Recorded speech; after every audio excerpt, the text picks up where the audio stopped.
Propaganda d'Edward Bernays, de la propagande ou comment manipuler l'opinion publique en démocratie. 5. L'entreprise et le grand public, suite. L'entreprise n'étant pas prête à s'incliner devant l'opinion, il ne faut pas non plus qu'elle espère lui imposer sa loi. S'il est souhaitable que le grand public apprécie à leur juste valeur les avantages économiques dont il bénéficie grâce à la production de masse et aux techniques commerciales scientifiques, de son côté, l'entreprise doit admettre que le sens critique de l'opinion s'est considérablement affiné et s'efforcer en conséquence de comprendre ses exigences. Pour peu que chacune y mette du sien, elles entretiendront de saines relations. Cette situation exigeante imposait de créer la nouvelle spécialité des relations publiques. De nos jours, l'entreprise fait appel au conseiller en relations publiques afin qu'il l'aide à fixer sa ligne de conduite, à expliciter ses objectifs au grand public, à évoluer conformément aux attentes collectives. Les modifications préconisées pour mettre l'entreprise en adéquation avec ses objectifs et avec la demande peuvent aussi bien porter sur les grandes questions de politique générale que sur des points en apparence plus futiles, touchant aux détails de l'exécution. Dans certains cas, il sera indispensable de changer complètement la présentation des produits commercialisés afin de se conformer à l'évolution de la demande. Dans d'autres, on s'apercevra peut-être que le problème tient à aussi peu de choses, par exemple, que la tenue des employés. Imaginons un bijoutier fâché de constater que sa clientèle se borne à une frange de gens très fortunés, car il a la réputation de ne vendre que des pièces très chères. Le conseiller en relations publiques pourrait lui suggérer de proposer également des bijoux de valeur intermédiaire, non pour inciter la maison à commercialiser en quantité ce genre d'articles, mais parce qu'une fraction non négligeable des clients relativement modestes qu'elle va attirer de la sorte sera aisée dans 10 ans. Il recommandera à un grand magasin désireux de se lancer dans le commerce de luxe de recruter ses employés parmi les jeunes diplômés, voire d'engager des artistes modernes pour décorer ses vitrines ou concevoir des expositions spéciales. Il incitera telle grande entreprise à ouvrir une agence sur la 5e avenue, non parce que le volume d'affaires qu'elle pourra traiter dans ce quartier justifie la dépense, mais parce que des locaux chics dans la 5e avenue exprimeront avec justesse le message qu'elle veut adresser à ses futurs clients. Vu sous cet angle, il serait d'ailleurs tout aussi important que le portier soit stylé, le plancher bien ciré, et le directeur de l'agence compétent en matière financière. L'effet bénéfique de cette nouvelle adresse risque toutefois d'être annulé par un scandale qui éclabousserait la femme du président de la banque. Les grandes entreprises réfléchissent en permanence aux tactiques les mieux à même d'affirmer leur véritable personnalité. Elles recourent à tous les moyens adéquats, au message publicitaire le plus discret, comme au message publicitaire le plus direct, comme au clin d'œil esthétique le plus discret, pour aviser le public de la qualité des biens ou des services qu'elles commercialisent. Une enseigne qui souhaite réaliser de gros volumes de vente avec des produits bon marché vantera ses prix jour après jour en ciblant ses annonces sur les économies que ses clients réalisent grâce à elle. Une firme ayant au contraire pour vocation de réaliser des marges de bénéfices importantes sur quelques produits choisis cherchera à s'associer avec la distinction et l'élégance, par exemple en parrainant une exposition de tableaux anciens ou en mettant en avant la vie mondaine de l'épouse du propriétaire. Les activités de relations publiques d'une entreprise ne visent pas à dissimuler ses véritables objectifs sous un vernis protecteur.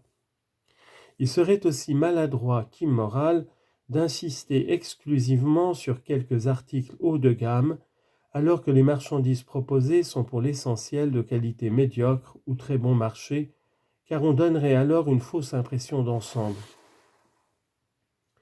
Une politique de relations publiques bien comprise ne consiste pas à bombarder l'opinion avec des arguments fallacieux et outranciers, mais à traduire au plus juste, avec clarté et précision, la nature même de l'entreprise. Pendant des dizaines d'années, le New York Grand Central Railroad s'est efforcé de séduire le public en insistant sur la vitesse et la sécurité de ses trains, sur l'élégance et le confort de leurs voitures. Il est somme toute normal que cette compagnie en soit venue à se confondre dans l'esprit du grand public avec la personne de M. Chauncey M. Depew, gentleman débonneur et patelin, qui fait une vitrine idéale pour cette entreprise. Les recommandations concrètes du conseiller en relations publiques peuvent donc varier à l'infini au gré des circonstances, mais son plan de travail général s'organise en fonction de 2 modèles seulement que j'ai nommés interprétation continue pour le premier et exaltation des points forts pour le second. Il est impossible de les tenir tous les deux ou d'en choisir un de préférence à l'autre. L'interprétation continue répond à la volonté de maîtriser les différentes façons de toucher l'opinion, en sorte de lui faire éprouver l'impression voulue, le plus souvent à son insu. L'exaltation des points forts vise quant à elle à capter l'attention du public pour la fixer sur un détail ou sur un aspect caractéristique de l'entreprise tout entière. C'est la stratégie suivie par une entreprise de bâtiment qui construit un immeuble de bureaux dépassant de 15 mètres le plus haut gratte-ciel existant. Avant de déterminer la méthode à appliquer ou de décider d'utiliser les deux tour à tour, il faut procéder à une étude approfondie des objectifs et des possibilités. Le cas de la gélatine est une bonne illustration de la démarche à suivre pour signaler au public les vertus d'un produit particulier. Dans un premier temps, l'Institut de recherche Mellon a démontré que la gélatine avait une valeur nutritive et qu'elle facilitait la digestion. Afin d'étayer cette découverte, il fut alors proposé de la tester dans un certain nombre d'hôpitaux et d'établissements scolaires. Les résultats positifs des tests furent ensuite transmis à plusieurs responsables du secteur qui, s'engageant dans la voie ainsi frayée, utilisèrent la gélatine aux fins scientifiques dûment démontrées par des chercheurs. L'idée alors gagna du terrain. Il est dans la nature des grandes entreprises de s'agrandir toujours davantage.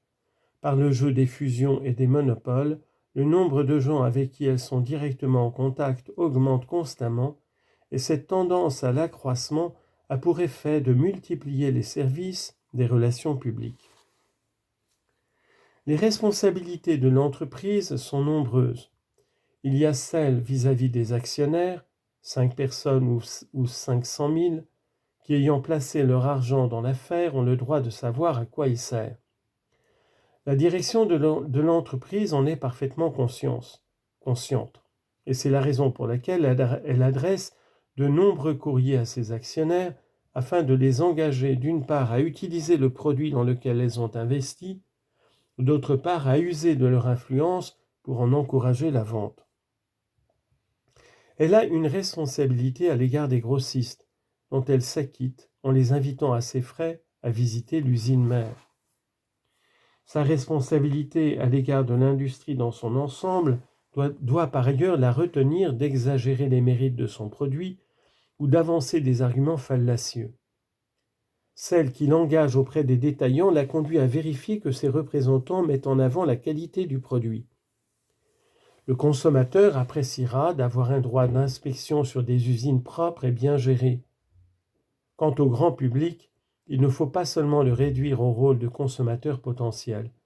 Son attitude dépendra pour beaucoup de ce qu'il sait des accords financiers passés avec l'entreprise,